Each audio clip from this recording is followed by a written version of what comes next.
The team here at NIKKEN is fantastic. They all understand and develop their Kokoro. The symbol in Japanese represents the human heart. What that means is a commitment to our business and a commitment to our customers.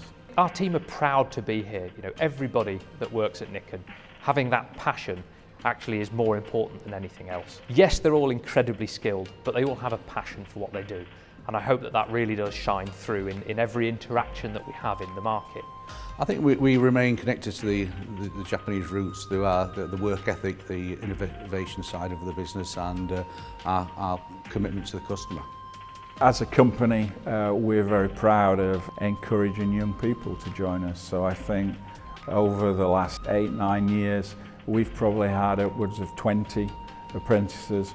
Many of them now are in our senior staff in the organisation, and encourage more younger people to join us. And I think that's really important for us because skills change over time. Mechanical engineering is not what it was. It's developed, it's more hybrid. We need software solutions, data, robotics and automation. So we need young talent to generate the future for NIKKEN.